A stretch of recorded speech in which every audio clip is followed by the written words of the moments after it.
অফিসের মধ্যে ঝুমকির সঙ্গে অদ্ভুত কাণ্ড করলো অভি। হ্যাঁ বন্ধুরা, সম্পূর্ণটা জানতে ভিডিওটা প্রথম থেকে শেষ পর্যন্ত দেখতে থাকুন।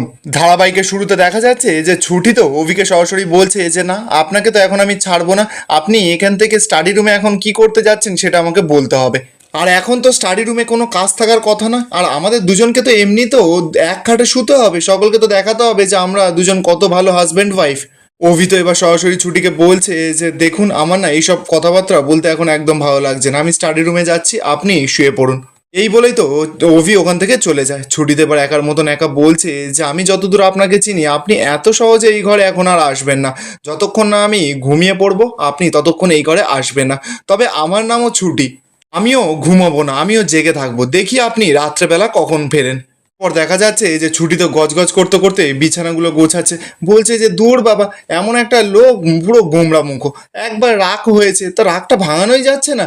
নয় তোমার রাগ হয়েছে তুই বকে নে, মেরে নে, ঝগড়া করে নে, কিছুই করছে না তা না, শুধু মুখ ভার করে আছে। এখন আবার নতুন রঙ্গ শুরু করেছে, এটা নাকি প্রফেশনাল। আরে বাবা, পার্কিংয়ের জন্য আমার জন্য জায়গা রাখছে, আমার কিছু হলে সঙ্গে সঙ্গে ছুটে আসছে, আশ্রয় বাড়ি বাঁচানোর জন্য আমার পাশে ছুটে এসে দাঁড়াচ্ছেন, এই সমস্ত কিছু করার পরেও উনি বলবেন যে উনি নাকি প্রফেশনাল।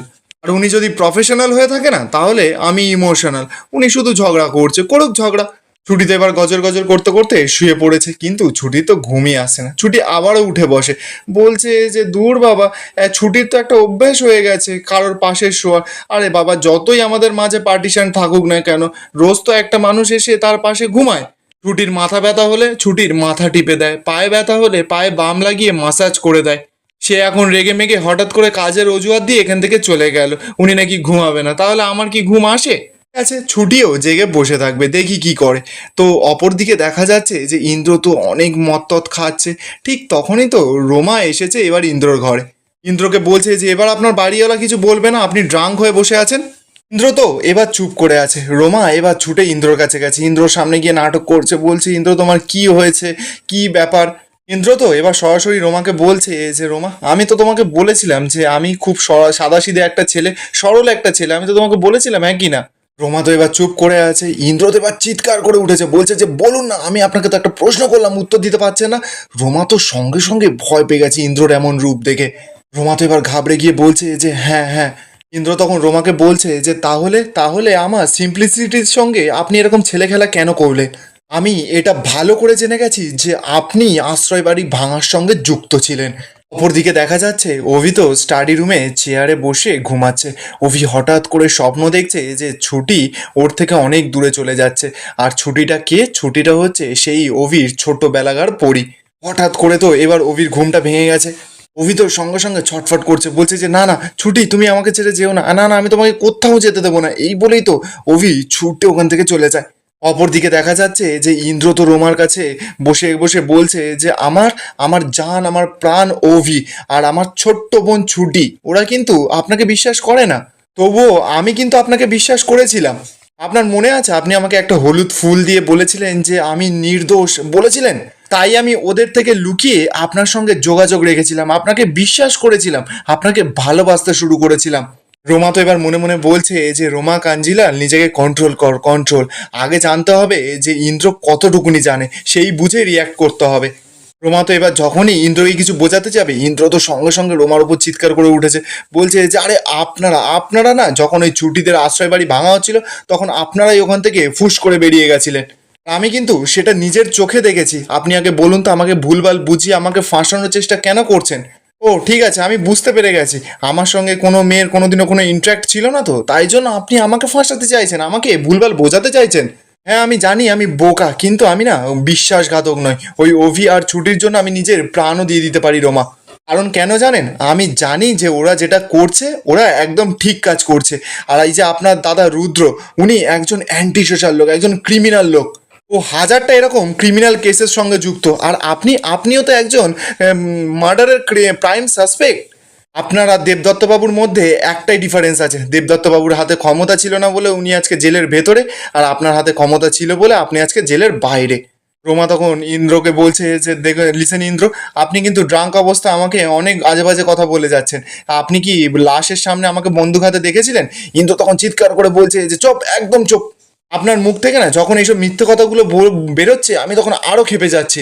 ওর দিকে দেখা যাচ্ছে যে ছুটি তো অনেকক্ষণ ওয়েট করেছিল, ছুটি এবার রেগে যাচ্ছে, বলছে যে রাত 2টো বেজে গেছে এখনও ওনার ঘরে আসার নাম নেই। এবার না আমার মাথা ফাতা গরম হয়ে যাচ্ছে, কিছু একটা করে দেবো। কি এমন রাজকার্য করছেন উনি, গিয়ে একবার দেখে আসি। এই বলেই তো ছুটি যেই যেতে যাবে সঙ্গে সঙ্গে তো তখনই অভি ভেতরে চলে আসে। ছুটির সঙ্গে অভির ধাক্কা লেগে যায়। অভি তো এবার সঙ্গে সঙ্গে ছুটিকে ধরে নিয়েছে। অভি সঙ্গে সঙ্গে ছুটিকে বলছে যে আপনি কোথাও যাবেন না, আপনি কোথাও যাবেন না, কিন্তু আমি বলে দিচ্ছি এটা কিন্তু আমি একদম অ্যালাউ করবো না। ছুটি তো এবার রোম্যান্টিক ভাবে বলছে যে আমার চলে যাওয়া নিয়ে আপনার এতটা ভয়। ছুটি তো এবার দেখতে পায় যে হঠাৎ করে জানলাটা খোলা আর বাইরে ঝড় উঠেছে। ছুটি তখন বলছে যে জানলাটা তো খোলা, বাইরে ঝড় উঠেছে, সমস্ত কিছু তো ভেঙে যাবে। অভি তখন ছুটিকে সরাসরি বলছে যে আপনি কোথাও যাবেন না আমাকে ছেড়ে। ছুটি তখন বলছে যে আমি জানি আমি জানলা দিয়ে যাতায়াত করি, কিন্তু আজকে আমি জানলা দিয়ে কোথাও পালাবো না। আপনি চিন্তা করবেন না, আপনি একদম ভয় পাবেন না। এরপর ছুটি আর অভি মিলে তো সমস্ত জানলা দরজা বন্ধ করে দেয়। ছুটি এবার অভির কাছে গেছে, গিয়ে অভিকে বলছে যে আপনি যত প্রফেশনাল দেখান না কেন আপনার মনে মনে নিশ্চয়ই খুব ভয় আছে। অভি তখন বলছে যে ভয় কেন থাকবে, ভয় তো কিছু নেই। আমি কিন্তু শুধু এইটুকুই বলতে চেয়েছি যে প্রফেশনাল গ্রাউন্ডে কিন্তু এইভাবে ছেড়ে চলে যাওয়া যায় না। অভি তো নিজের মনের কষ্টটা বলতে পারছে না। অভি এবার ছুটিকে বলছে যে ঠিক আছে তাহলে আমি এখন চলে যাচ্ছি। এই বলেই অভি যখনই যেতে যাবে ছুটি তো সঙ্গে সঙ্গে গিয়েই দরজাটা বন্ধ করে দেয়, দিয়ে দরজার সামনে দাঁড়িয়ে পড়েছে। অভি তখন বলছে যে আমাকে যেতে দিন। ছুটি তখন বলছে যে না, আপনাকে আর যেতে হবে না, আপনি এখন চুপচাপ গিয়ে খাটে শুয়ে পড়ুন, যান, আর একটাও যেন কথা না বেরোয়। অভি তো এবার কি করবে, ছুটির বকা খেয়ে শুতে চলে যাচ্ছিল। অভি এবার ছুটিকে বলছে যে আপনি কিন্তু একবারও ভাববেন না যে আপনার এই ধমক শুনে আমি শুতে যাচ্ছি, এমনিতেই আমার কাজবাজ হয়ে গিয়েছিল, আমি এমনিতেই শুতে আসতাম, তাই আমি যাচ্ছি শুধু নিজের ইচ্ছায় কিন্তু। অপরদিকে দেখা যাচ্ছে ইন্দ্র তো রোমার ওপরে চিৎকার করছে, বলছে আপনি এত মিথ্যে কথা বলেন কি করে, আপনি একটা চিটিংবাজ। রোমা তো এবার ইন্দ্রকে বলছে যে না না, এই ইন্দ্রকে কিছুতেই এখন হারালে চলবে না, তার জন্য দাদাকে এখন ভিলেন বানাতেই হবে। রোমা তো এবার ইন্দ্রর সামনে নাটক করছে, বলছে যে ইন্দ্র একটু প্লিজ আপনি শান্ত হন। আরে আমার দাদা কেন যে আশ্রয় বাড়ি ভাঙার জন্য প্ল্যান করছিল আমি বুঝতে পারিনি, তাই জন্য দাদাকে আমি আটকা দিয়ে ওখানে গিয়েছিলাম। ইন্দ্র তো রোমাকে আর কিছুতেই বিশ্বাস করছে না, বলছে যে আর কত মিথ্যা কথা বলবেন, আপনার ভেতর থেকে কষ্ট হন না এত মিথ্যা কথা বলতেই, আপনি যান তো যান, বাড়ি যান। আমি না আপনার আর কোনো কথায় বিশ্বাস করতে পারছি না, যান যান যান, আপনি বাড়ি যান। ইন্দ্র তো এবার উঠে দাঁড়িয়ে রোমাকে বলছে যে যান, এই যে দরজাটা দেখতে পাচ্ছেন এই দরজা ধরে সোজা বাড়ি চলে যান। রোমা তো এবার নাটক করা শুরু করে দিয়েছে, ইন্দ্রকে বলছে যে আমি যদি বলি আপনার মতন করে কেউ আমাকে কোনোদিনও প্রপোজ করেনি তাহলেও আপনি বিশ্বাস করবেন না, যদি বলি আপনার মতন করে কেউ আমাকে কোনোদিনও ভালোবাসেনি তাও বিশ্বাস করবেন না, আর যদি বলি যে আমিও কোনোদিনও আপনার মতন কাউকে ভালোবাসিনি তাও বিশ্বাস করবেন না। তোমাতে এবার ইন্দ্রর গায়ে হাত দিয়েছে, ইন্দ্র তো সঙ্গে সঙ্গে বলছে দেখ, তা আমি আপনার কোনো কথা বিশ্বাস করব না, আপনাকে আমি তাও বিশ্বাস করব না। আর আমার কি মনে হচ্ছে জানেন তো, সেই পার্কিং লটের মতন প্রথম দিন যখন আপনার সঙ্গে আমার দেখা হয়েছিল, সেই যে মারপিট করেছিলেন সেটাও পুরোপুরি আপনার প্ল্যান ছিল। আর আমি জানি যে আপনি ওটাও নাটক করেছিলেন। আর একটা কথা কি জানেন, যে আমি একটা কথা বলবো বলবো ভাবছি, কিন্তু সেই কথাটা আমার গলা দিয়ে আটকে যাচ্ছে বারবার। আমার না এই কথাগুলো ভাবলেই আঘাত লাগছে, আমার কষ্ট হচ্ছে ঠিকই, কিন্তু আমার মনের ভেতরে গিয়ে আঘাত লাগছে। আর আমি যদি জানতাম না যে আমার বুকের ভেতরে এতটা কষ্ট হবে তাহলে আপনাকে কোনোদিনও ভালোবাসতাম না। আর এখানেই আজকের এপিসোডটা শেষ হয়ে যায়। আপনার কি মনে হচ্ছে, ইন্দ্র কি এবার রোমাকে তাহলে পুলিশের হাতে তুলে দিতে চলেছে? কমেন্টে আপনাদের মতামত অবশ্যই জানাবেন।